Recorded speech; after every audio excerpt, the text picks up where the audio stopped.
Sa istaka. Ano pa jackpot at ang paghaboy? Napusa robote? Pusa ginawa. Pusa na umay mo Pero umigo karawan na pusa. Buli ra ng buli.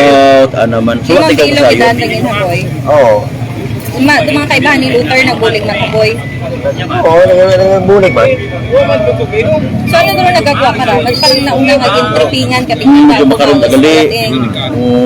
Ako balik ko, sinugod na ako.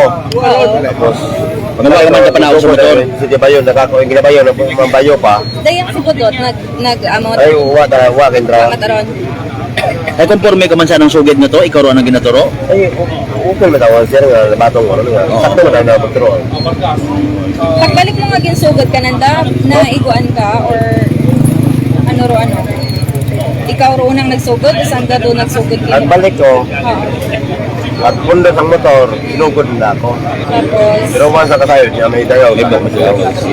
pero matpito kita ko nuro igo in pagpuno ko biktima. Intention mo gid matanga. Kuha ko tayo mga matipiktoron. Pero daga, masiguro ko sa kahit. Sa kaudot sa dano. At siya na ipito ka Hilong ka kabino. Nakainom, ito ko dito.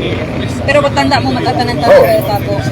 Pero may ka nag-aagi sa lugar nga ron, yung manit medyo nasangagan na sandag. Ano lang, kaagi yun. Bukod ka mo abihay sa ngagan na pero Kaya sa nasa nakainom.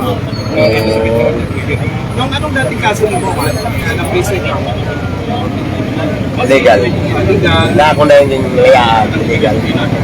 sa Maril. Na baril. Legal ka, no? Baril. So muna pilang years pa ikaw sa prison? Abo, siguro meron ko sa yere na yapon. So May iba ka balik-balik pang na ikaw kaso sa ay. prison? Dahil ang last na ako na dapat 2 years. 2 years. Ano to iba mo pang kaso no ngay? Ano ro iba mo pang kaso? So makapilang beses ikaw balik-balik sa prison? Mga pilang beses ikaw na prison? Ito po kayo ko. Ano ma po kayo kano. Pila ka pila? Po kayo kano ma. Lamunti yun ako. Oh, Ka pa sa munti. may mga unga ikaw. Beses yun na. So ibig Okay sabihin na. mga limang Sige, kaso. mga kasimano Dirego no kay mandahon ni mo ato ni mga kapulisan. Congratulations by the way sa ato ni mga taga Kalibo PNP. No, sa daya karang ano ano ra yo bukon. Ano ra yan? Ano mo sa kanugo pati sugod? Basi ano tara? Okay, so successful mga kasimanwarong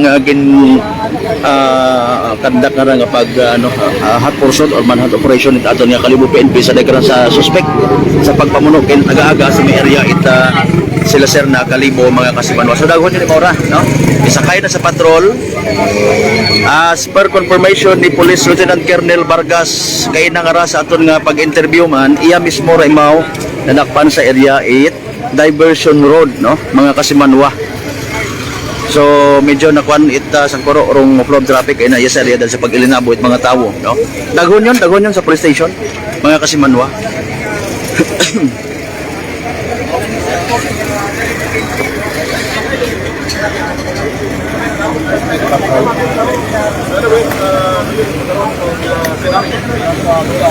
So dakop naman imo mga kasimanwa. Ato man gipangutan na taman kay na si Hepe kung ano ro magiging treatment syempre tapos yung manhunt operation mga kasimanwa. So balik sa kulungan ni Manda, mga kasimanwa ay imo man mismo nagsugid nga dati man imaw nakulong sa kaso nga illegal possession of firearms and ammunition mga kasimanwa. So siyempre pwede kita kara maka ambag sa mahaw, no? Nga daya kara nga kwan nga maago man kara ko biktima rong hustisya, no?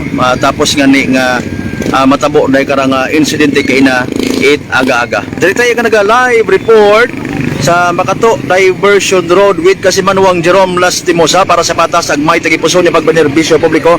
Ako si Kasimanwang Malbert, Delegate number 107.7 Energy FM Kalibo, Kasimanwa.